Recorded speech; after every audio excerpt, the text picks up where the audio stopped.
3 ദിവസങ്ങൾ മുമ്പ് ഞാൻ പോസ്റ്റ് ചെയ്ത ഒരു വീഡിയോയുടെ താഴെ വന്ന കമൻറ്റുകളിൽ ഒരു 4-5 പേര് ഇട്ട കമൻറ്റ് ഇതായിരുന്നു: നിങ്ങൾ നിങ്ങളുടെ മുഖം ഒന്ന് കണ്ണാടിയിൽ നോക്കണമെന്ന്. അവരോട് എനിക്ക് പറയാനുള്ളത്, എൻ്റെ മുഖം കണ്ടുകൊണ്ടാണ് ഞാൻ ഈ വീഡിയോ ചെയ്യുന്നത്. അത് അവരുടെ അറിവിലേക്ക്. ഇനി വിഷയത്തിലേക്ക് കിടക്കാം. ഇന്നത്തെ വിഷയത്തിലേക്ക്.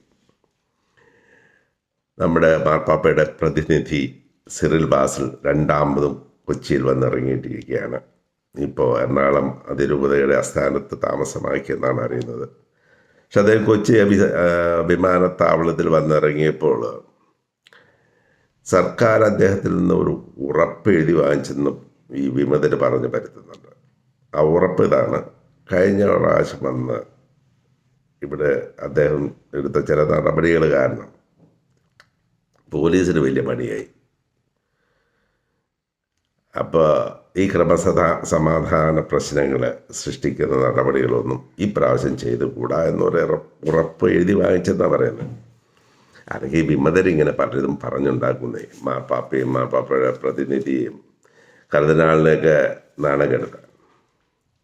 പക്ഷേ എനിക്ക് വിശ്വസിക്കുന്നില്ല അങ്ങനെയൊക്കെ ഞാൻ വിശ്വസിക്കുന്നില്ല അങ്ങനെ ഉണ്ടാകും. പക്ഷെ അഥവാ സർക്കാർ അങ്ങനെ ഒരു ഉറപ്പ് എഴുതി വാങ്ങിച്ചിട്ടുണ്ടെങ്കിൽ അതിന് നമുക്ക് തെറ്റ് പറയാൻ പറ്റില്ല.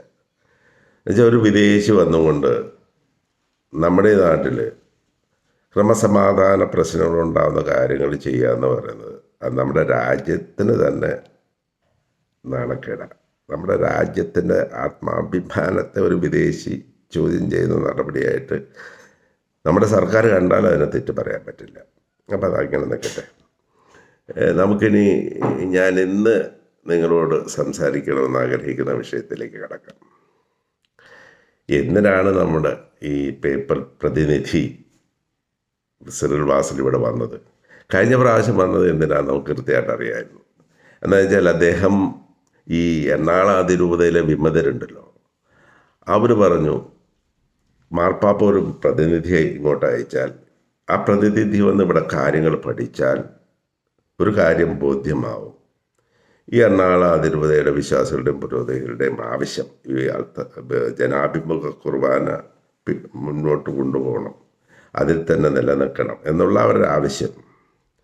അതിൽ ന്യായമുണ്ട്, അത് ശരിയാണ് എന്ന് മനസ്സിലാക്കി ഈ അന്വേഷണത്തിൽ കണ്ടുപിടിച്ച് അത് മാർപ്പാപ്പയെ ബോധ്യപ്പെടുത്തും.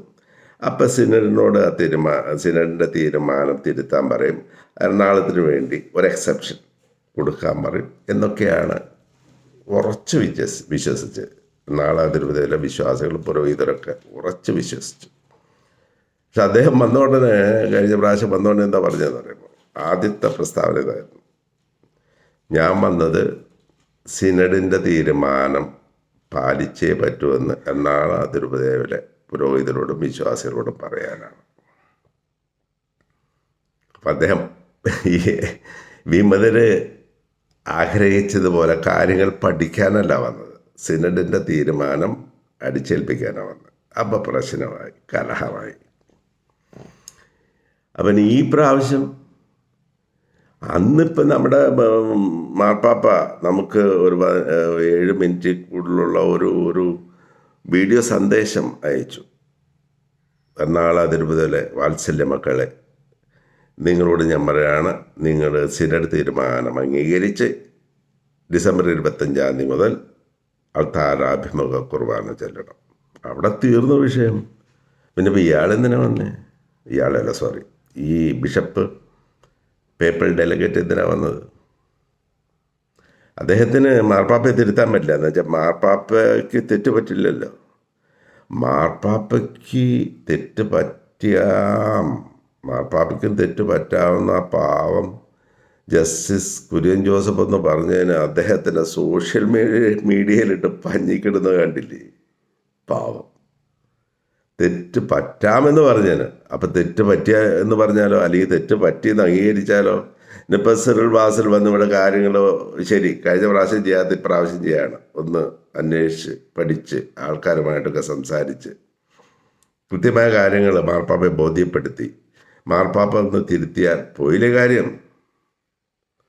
കുര്യൻ ജോസഫ് സാറ് പറഞ്ഞത് ശരിയായെന്നായില്ലേ? പിന്നെ അദ്ദേഹത്തെ പഞ്ഞിക്കിടുന്നവരെ നാണക്കേടില്ലേ? കൽദയവാദികൾ നാണം കെടാന്ന് പറഞ്ഞാൽ പിന്നെ ഏയ് നമുക്ക് പോലും അത് അംഗീകരിക്കാൻ പറ്റില്ല. അവർ നാണം കെടാൻ പാടില്ല കേട്ടോ. പക്ഷെ മാർപ്പാപ്പയ്ക്ക് തെറ്റ് പറ്റിയിട്ടുണ്ട് കേട്ടോ. പല മാർപ്പാപ്പകൾക്കും തെറ്റ് പറ്റിയിട്ടുണ്ട്. പല മാർപ്പാപ്പന്മാരും അവരുടെ മുൻഗാമികൾക്ക് പറ്റിയ തെറ്റിനെ ജനങ്ങളോട് ലോകത്തോട് മാപ്പ് ചോദിച്ചിട്ടുണ്ട്. ജോൺ പോൾ രണ്ടാമൻ അതിന് ഏറ്റവും വലിയ ഉദാഹരണം. ഇനി മാർപ്പാപ്പമാർക്ക് പറ്റിയ തെറ്റിൻ്റെ ഏറ്റവും വലിയ ഉദാഹരണം എന്ന് പറയുന്നത് നമ്മുടെ ഇൻക്വിസിഷനാണ്. മതദ്രാഹ അന്വേഷണം എന്നൊക്കെ പറയുക അതിന്. അതായത് മധ്യ നൂറ്റാണ്ടുകളിൽ യൂറോപ്പിൽ റോമിൻ്റെ ആധിപത്യം, മാർപ്പാപ്പയുടെ ആധിപത്യം, മാർപ്പാപ്പ എന്ത് പറയുന്നു അതെല്ലാം അവിടെ ഭരിക്കുന്ന ഭരണാധികളായ രാജാക്കന്മാർ രാജ്ഞികളും പാലിക്കുന്ന ഒരു കാലഘട്ടം. അപ്പം അത് യൂറോപ്പിലുണ്ടായ യഹൂദർ അവരെ നിർബന്ധിതമായിട്ട് ക്രിസ്ത്യാനികളാക്കി മാമോദിസ മുക്കി. ജീവിക്കാൻ അതിനവർ നിർബന്ധിതരായി, അല്ലെങ്കിൽ ജീവിക്കാൻ പറ്റാത്ത അവസ്ഥയെ. രാജാവിൻ്റെ കൽപ്പന, രാജാവ് അല്ലെങ്കിൽ ജീവിക്കാൻ അനുവദിക്കില്ല അവിടെ. അപ്പോൾ ജീവിച്ചാൽ തന്നെ ഒളിച്ച് ജീവിക്കണം, പീഡനം അനുഭവിച്ച് ജീവിക്കണം, അല്ലെങ്കിൽ രണ്ടാംകിട പൗരന്മാരായിട്ട് ജീവിക്കണം. അപ്പോൾ അവരെന്ന് വെച്ചാൽ മാമോദിസ മുക്കി ക്രിസ്ത്യ വിശ്വാസം സ്വീകരിച്ചു. പക്ഷെ മാമോദിസ മുക്കി ക്രിസ്ത്യാനികളായെങ്കിലും ഇവരെന്ന് വെച്ചാൽ അവരുടെ യഹൂദ വിശ്വാസം, ആ യഹൂദ പാരമ്പര്യം അനുസരിച്ചുള്ള ആചാരാനുഷ്ഠാനങ്ങളൊക്കെ രഹസ്യമായി പിന്തുടരാൻ തുടങ്ങി. ഇത് പറ്റില്ല. അപ്പം ഇത് പാഷണ്ഡതയാണ്. ക്രിസ്തീയ വിശ്വാസത്തിനെതിരായിട്ടുള്ള വിശ്വാസത്തിനെയാണ് പാഷണ്ഡതകളെ പറയുന്നത്. അത് സ്വീകരിക്കുന്നത് പാഷണ്ഡത സ്വീകരിക്കുകയാണ്. അപ്പോൾ മാർപ്പാപ്പ പറഞ്ഞു 1184 ലൂസിയസ് മൂന്നാമെന്ന് പറഞ്ഞൊരു മാർപ്പാപ്പ, അദ്ദേഹം ഒരു തിട്ടൂരമിറക്കി.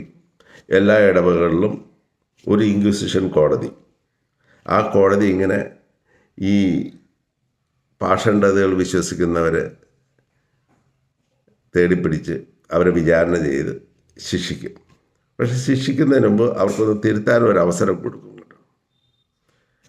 ഇനി പാഷണ്ഡതകൾ വിശ്വസിക്കുക, അതനുസരിച്ച് നിങ്ങൾ ജീവിക്കരുത്, ജീവിച്ചാൽ ശിക്ഷിക്കപ്പെടും. അപ്പോൾ അതിന് തിരുത്താൻ തയ്യാറല്ലാത്തവരെ ശിക്ഷിച്ചു. ലക്ഷോപലക്ഷം ജനങ്ങളെ വിചാരണ ചെയ്തു. 1.5 ലക്ഷം പേരെ ശിക്ഷിച്ചുള്ളൂ. അതിൽ 5000 പേരെ കൊന്നുള്ളൂ, കൊലയ്ക്ക് വിധിച്ചുള്ളൂ.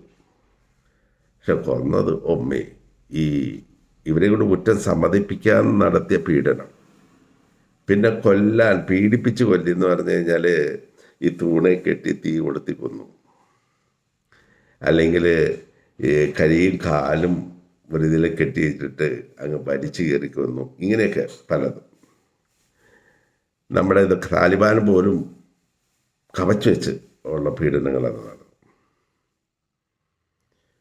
അപ്പം ഇതാണ് ഇൻക്വിസിഷൻ എന്ന് പറയുന്നത്, ഒരു കറുത്ത അധ്യായം കത്തോലിക്ക സഭയിൽ. അതിന് മാപ്പ് ചോദിച്ചു നമ്മുടെ ജോൺ പോൾ രണ്ടാമൻ. ഇനി ഈ ഇൻക്വിസിഷന് നടന്നിരുന്ന കാലത്താണ് അതിൻ്റെ ഏറ്റവും സുപ്രസിദ്ധമായ 2 ഇരകൾ. ഒന്ന് ബ്രൂണോ, 2 ഗലീലിയോ. ശാസ്ത്രവും വിശ്വാസവും തമ്മിൽ, മതവും തമ്മിൽ ഏറ്റുമുട്ടാൻ തുടങ്ങി. പുതിയ ശാസ്ത്രീയ കണ്ടുപിടുത്തങ്ങൾ, കത്തോലിക്ക സഭയുടെ വിശ്വാസങ്ങളുമായിട്ട് പൊരുത്തപ്പെടാത്ത കണ്ടുപിടുത്തങ്ങൾ, അത് വന്നപ്പോൾ ഈ ശാസ്ത്രജ്ഞരെ ഇൻക്വിസിഷന് വിധേയരാക്കി. കോപ്പർനിക്കസാണ് ആദ്യം പറഞ്ഞത് സൂര്യൻ ചുറ്റും ഭൂമി കറങ്ങാണ്, അല്ലെങ്കിൽ നമ്മുടെ ഗ്രഹങ്ങൾ കറങ്ങാണ്. പക്ഷെ അദ്ദേഹം അത് പബ്ലിഷ് ചെയ്തപ്പോൾ മരിച്ചതിന് ശേഷമാണ്. ഒരു സന്യാസിയായിരുന്നു, കത്തോലിക്ക സന്യാസിയായിരുന്നു. പക്ഷെ ആ ബ്രൂണോ, അദ്ദേഹത്തിന് ശേഷം വന്ന ബ്രൂണോ അതിൽ ഉറച്ച് വിശ്വസിക്കുന്നു പറഞ്ഞു, പിന്തുടർന്ന് ഓപ്പണായിട്ട് പറഞ്ഞു കോപ്പർനിക്കസ് പറഞ്ഞത് ശരിയാണെന്ന്. പിന്നെ അതിൽ കൂടുതലും ഒന്ന് പറഞ്ഞു. എന്താണെന്ന് വെച്ചാൽ നമ്മുടെ സൂര്യനെ പോലെ ആണ് ആകാശത്ത് കാണുന്ന നക്ഷത്രങ്ങൾ, അവയ്ക്കും ചുറ്റും കറങ്ങുന്ന ഗ്രഹങ്ങളുണ്ട്. ആ ഗ്രഹങ്ങളിലും നമ്മുടെ ഈ ഭൂമിയിലുള്ളതുപോലെ ജീവജാലങ്ങളുണ്ടാകാം. എന്തിനു പറയണം, ചിലപ്പോൾ മനുഷ്യരുണ്ടാകും. എന്നമോ ഇന്ന് പോലും അത് അംഗീകരിക്കാൻ ബുദ്ധിമുട്ടുള്ള കാര്യമാണ്. അപ്പം പിന്നെ അന്നത്തെ കാര്യം പറയണം. പുള്ളി വിചാരണ ചെയ്തു. ആ ശാസ്ത്രീയ കണ്ടുപിടുത്തം തള്ളിപ്പറയണമെന്ന് പറഞ്ഞു. പുള്ളി പറഞ്ഞാൽ തള്ളിപ്പറയില്ല. അപ്പോൾ 1600 ഒരു തൂണയിൽ കെട്ടി തീ കൊടുത്ത് വേവിച്ച് കൊന്നു പുള്ളിയെ, ചുട്ടുകൊന്നു. 1610 ഗലീലിയോ വീണ്ടും ഇതുപോലെ ഒരു പ്രശ്നമായിട്ട് വന്നു. ഗലീലിയോ ഈ ടെലസ്കോപ്പ്, പുള്ളി തന്നെ നിർമ്മിച്ച വളരെ സൂക്ഷ്മമായ ടെലസ്കോപ്പ്, ഈ ഗ്രഹങ്ങളെയും നക്ഷത്രങ്ങളെയും കാണാവുന്ന, ഇവിടെ നിന്ന് കണ്ട് കാര്യങ്ങൾ പഠിക്കാവുന്ന ടെലസ്കോപ്പ് ഉണ്ടാക്കിയിട്ട് അതിൽ കൂടെ വീക്ഷിച്ച് കണ്ടുപിടിച്ചു. കോപ്പർനിക്കസ് പറഞ്ഞത് ശരിയാണ്, ഭൂമിക്ക് ചുറ്റും സൂര്യൻ കറങ്ങാനല്ല, സൂര്യന് ചുറ്റും ഭൂമി കറങ്ങാണ്, ഗ്രഹങ്ങൾ കറങ്ങാണ്. അപ്പോൾ പുള്ളി പറഞ്ഞത് ഞാൻ കണ്ടുപിടിച്ചെന്ന് പ്രസ്താവിച്ചു. അപ്പോൾ പുള്ളി വിചാരണ ചെയ്തു 1616 വിചാരണ ചെയ്തിട്ട് പറഞ്ഞു, ഇത് ശരിയല്ല, നമ്മുടെ വിശ്വാസത്തിനും ബൈബിളിലുള്ള പല കാര്യങ്ങൾക്കും വിപരീതമാണിത്. അപ്പം അതുകൊണ്ട് നിന്റെ കണ്ടുപിടുത്തം തള്ളി പറയണം. ഗലീലിക്ക് എങ്ങനെ തള്ളി പറയാൻ പറ്റും? നേരിട്ട് കണ്ട് ബോധ്യപ്പെട്ട കാര്യം തള്ളി പറഞ്ഞില്ല. 1933 പുള്ളിയെ വീണ്ടും വിചാരണ ചെയ്തു. അപ്പോൾ ഒരു ചാൻസ് കൊടുത്തു, പക്ഷേ ആൾ മാനസാന്തരപ്പെട്ടില്ല.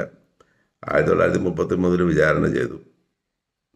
ഭാഗ്യത്തിന് പറയപ്പെടുന്നത് പുള്ളിയെ വിധിച്ച് ശിക്ഷിച്ച ജഡ്ജി എന്ന് പറഞ്ഞ ഗാർഡിനർ, പുള്ളിയുടെ പഴയ സുഹൃത്തും, പുള്ളി പറഞ്ഞതിൽ ഉള്ളിൽ വിശ്വസിക്കുന്ന ആളുമായിരുന്നു. ഗലീലോ പറയുന്നത് ശരിയാണെന്ന് ഉള്ളിൽ പുള്ളിക്ക് ബോധ്യമുണ്ട്, പക്ഷേ സഭയുടെ നിലപാടല്ലേ, അതിനെതിരായിട്ട് നിൽക്കാൻ പറ്റില്ല.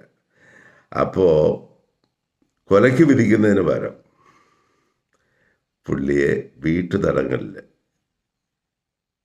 ജീവനാന്ത്യം വീട്ടുതടങ്കൽ, ജീവപര്യന്തം വീട്ടുതടങ്കൽ, അങ്ങനെ വീട്ടുതടങ്കലിൽ കിടന്ന് ഗലീലിയോ മരിച്ചു. അപ്പം തെറ്റ് പറ്റി. ഇനി ഇതൊക്കെ പറയുമ്പോൾ മാർപ്പാപ്പയ്ക്ക് ഇതൊക്കെ ചെയ്തു, തെറ്റ് പറ്റിയെന്നേ മാർപ്പാപ്പയ്ക്ക് തെറ്റ്. ജോൺ പോൾ രണ്ടാമൻ അതിന് ലോകത്തോട് മാപ്പ് ചോദിച്ചു. എന്നിട്ട് പറയും നമ്മുടെ ആദ്യത്തെ മാർപ്പാപ്പയാരാ? നമ്മുടെ പത്രോസ്ലിയല്ലേ. പത്രോസ്ലിയല്ലേ യേശു ക്രിസ്തു നേരിട്ട് തെറ്റാവരം കൊടുത്തത്. മത്തായിയുടെ സുവിശേഷം 16-ാം അധ്യായത്തിൽ പത്രോസേ നീ പറയാതെ ഈ പറയുമെന്ന് ഞാൻ എൻ്റെ പള്ളി പണിയുന്നു. നീ ഭൂമിയിൽ കെട്ടുന്നതെല്ലാം സ്വർഗത്തിൽ കെട്ടപ്പെടും, നീ ഇവിടെ അഴിക്കുന്നതെല്ലാം സ്വർഗത്തിൽ അഴിക്കപ്പെടും. ഇതാണ് തെറ്റാവര വിശ്വാസത്തിൻ്റെ അടിസ്ഥാന വാചകങ്ങൾ. പക്ഷേ ഈ തെറ്റാവരം പത്രോസിന് കൊടുത്ത യേശുവിനെ തന്നെ പത്രോസ് പിന്നീട് 3 പ്രാവശ്യം തള്ളിപ്പറഞ്ഞു. കോഴി 3-ാമത്തെ പ്രാവശ്യം കോഴിപ്പോൾ കരച്ചിൽ പത്രോസിന് സഹിക്കാൻ പറ്റില്ല. മാനസാന്തരപ്പെട്ട്, കുറ്റബോധം വന്ന് മാനസാന്തരപ്പെട്ട് മാപ്പ് ചോദിച്ചു. യേശുവിൻ്റെ ശിഷ്യനായി ജീവിച്ച് അതിൻ്റെ പേരിൽ തല കിഴക്കാൻ തൂക്ക് ക്രൂശിക്കപ്പെട്ട് മരിച്ചു. എൻ്റെ ഗുരു, എൻ്റെ നാഥൻ മരിച്ചതുപോലെ മരിക്കാൻ ഞാൻ അർഹനല്ല, അതുകൊണ്ട് എൻ്റെ തല കിഴക്കാൻ തൂക്ക് ക്രൂശിക്കണമെന്ന് പറഞ്ഞു. അപ്പം തെറ്റുപറ്റി. ആദ്യത്തെ മാർപ്പാപ്പയ്ക്ക് തെറ്റുപറ്റി, തെറ്റിദ്ധരിക്കും. ഇനി ഒരു കാര്യം പറയാം. അപ്പം എനിക്കൊക്കെ എൻ്റെ കൊച്ചിലെയാണ് കുടുംബാസൂത്രണം നമ്മുടെ നാട്ടിലൊക്കെ വളരെ വ്യാപകമാകുന്നത്. അപ്പോൾ ആ ലോകമെമ്പാടും അത് വലിയ വ്യാപകമായപ്പോൾ അത് കത്തോലിക്ക വിശ്വാസം, ധാർമ്മിക ബോധത്തിന് തെറ്റാണെന്ന് ബോധ്യപ്പെട്ട് പോളാറാമൻ ഒരു ചാക്രിക ലേഖനമിറക്കി. ഈ വീഡിയോ സന്ദേശത്തിലൊക്കെ വളരെ ഗൗരവമായുള്ളൊരു കാര്യമാണ് ചാക്രിക ലേഖനം എന്ന് പറയുന്നത്. അപ്പോൾ ആ ചാക്രിക ലേഖനത്തിൽ കൃത്യമായിട്ട് പറയുന്നുണ്ട്, ആർട്ടിഫിഷ്യൽ ഫാമിലി പ്ലാനിങ് ദമ്പതികൾ നടത്തിയാൽ അത് തെറ്റാണ്, കുറ്റകരമായ പാപമാണ്, വലിയ പാപമാണ്. അതിലിപ്പോഴും സഭ ഉറച്ചു നിൽക്കുന്നു. പക്ഷേ ഇന്നിപ്പോൾ ഈ വലിയ തെറ്റാണ്. ഇപ്പോൾ ഈ ജനാഭിമുഖ കുർബാന ഉപേക്ഷിച്ച് അൾത്താരാഭിമുഖ കുർബാന ചെല്ലണമെന്ന് പറയുന്നതിനെ എതിർത്ത്, അല്ലെങ്കിൽ ഈ എറണാകുളം അതിരൂപത മാർപ്പാപ്പയെ അക്കാര്യത്തിൽ അനുസരിക്കാതിരുന്നാൽ ചെയ്യുന്ന തെറ്റിലും വലിയ തെറ്റാണ്. ചാക്രി ലേഖനം പറയുന്ന ആ തെറ്റിന്, ആ നടപടിക്ക് അല്ലെങ്കിൽ ആ ഉപദേശത്തിനെതിരായിട്ട് പ്രവർത്തിച്ചാൽ വലിയ തെറ്റാണ്, പാപമാണ്. പക്ഷെ ആ പാപം ചെയ്തവർ ഇന്നിപ്പം എറണാകുളം അതിരൂപതയിലെ ജനത്തെ പ്രബോധന സഭ ശിക്ഷിക്കാൻ ഉടമ്പെട്ടാൽ അതേ രീതിയിൽ അവരെയും ശിക്ഷിക്കണമല്ലോ. അപ്പോൾ ഇന്ന് ആർട്ടിഫിഷ്യൽ ഫാമിലി പ്ലാനിങ് നടത്തുന്നവരെ ശിക്ഷിക്കാൻ സഭ പുറപ്പെട്ടാൽ അവരെ പുറത്താക്കണം. പുറത്താക്കി കഴിഞ്ഞാൽ ഒരു 80 വയസ്സ് താഴെയുള്ള എത്ര പേരുണ്ടാവും സഭയിൽ? എത്ര വിശ്വാസികളുണ്ടാവും? ആരും ഉണ്ടായെന്ന് വരില്ല. കുറച്ച് അച്ഛന്മാരും ബിഷപ്പന്മാരും കന്യാസ്ത്രീകളും സന്യാസികളും ഉണ്ടായെന്ന് വരും. അപ്പം അതൊന്നും, ഇതൊക്കെ ഇന്ന് വിലയിരുത്തണം. മാർപ്പാപ്പയ്ക്ക് തെറ്റ് പറ്റാം. കുര്യൻ ജോസഫ് സാർ പറഞ്ഞ് മാർപ്പാപ്പയ്ക്ക് തെറ്റ് പറ്റാമെന്ന. ഞാൻ പറയുന്നു, ഈ അൾത്താരാഭിമുഖ കുർബാന എറണാകുളം അതിരൂപതയെ അടിച്ചേൽപ്പിക്കുന്നതിൽ മാർപ്പാപ്പയ്ക്ക് തെറ്റ് പറ്റി. അത് പറയാൻ എനിക്ക് കാരണമുണ്ടെന്നേ. മാർപ്പാപ്പ ജനാഭിമുഖമായിട്ട് ചെല്ലുന്നു. മാർപ്പാപ്പയെ അനുസരിച്ച് വത്തിക്കാൻ സുനദസ് അനുകരിച്ച് ഈ എറണാകുളം അതിരൂപത 60 വർഷം അത് ചൊല്ലി ആ കുർബാന കണ്ടു. മാർപ്പാപ്പ ജനാഭിമുഖമായിട്ട് ചൊല്ലിക്കൊണ്ട് അത് അങ്ങനെ ചെല്ലാൻ പാടില്ല എന്ന് പറഞ്ഞാൽ അത് തെറ്റാണെന്നേ. മാർപ്പാപ്പ പറയുന്നത് തെറ്റാ. ഞാനൊരു കാര്യം ചെയ്യുകയും അത് ചെയ്യാൻ പാടില്ലെന്ന് എൻ്റെ മക്കളോട് പറയുകയും അത് തെറ്റാണെന്നേ. എന്താ മക്കൾ ചെയ്യുമ്പോൾ മാത്രം തെറ്റ്? ശരി, ഇപ്പം ജനാഭിമുഖ കുർബാന മാർപ്പാപ്പ ചൊല്ലുന്നു. മാർപ്പാപ്പ പറയണേ, ഞാൻ ചെല്ലുന്നു, ഈ ലോകത്തിലെ 98% കത്തോലിക്കകളും ചെല്ലുന്നു. പക്ഷെ ചിലർക്കൊക്കെ താരാഭിമുഖ കുർബാന വേണമെന്ന് ആഗ്രഹമുണ്ട്. അവർക്കതാ ഇഷ്ടം. എങ്കിൽ അവരതായിക്കോട്ടെ. ആ പറയുന്നത് നമുക്ക് അംഗീകരിക്കാം. അതിനകത്തൊരു വിശാല മനസ്സുണ്ട്. അല്ലാതെ മാർപ്പാപ്പ ചെയ്യുന്നതിന് വിപരീതമായി വത്തിക്കാൻ സുനോദോസ് പറഞ്ഞതിന് അനുസരിച്ചതിന് അതിനെ തിരുത്തി വീണ്ടും മാർപ്പാപ്പ ചൊല്ലുന്നതിന് വിപരീതമായി ചെയ്യണമെന്ന് പറയുന്നത് മാർപ്പാപ്പ ചെയ്യുന്നത് തെറ്റാണെന്നേ. എനിക്ക് പറയാൻ ഒരു മടിയില്ല. മാർപ്പാപ്പ ദൈവത്തെ ഓർത്ത് ആ തെറ്റൊന്ന് തിരുത്തണം. തിരുത്തിലേ എന്നാ പറ്റണേന്ന് അറിയാമോ? നമ്മുടെ ജോൺ പോൾ രണ്ടാമൻ ചെയ്തതുപോലെ അങ്ങ് ചെയ്യുന്ന ഈ തെറ്റിന് പിന്നീട് പല മാർപ്പാപ്പന്മാരും ഈ കേരളത്തിലെ എറണാകുളം അതിരൂപതയിലെ ജനത്തോടും ലോകത്തോടും മാപ്പ് ചോദിക്കേണ്ടി വരും.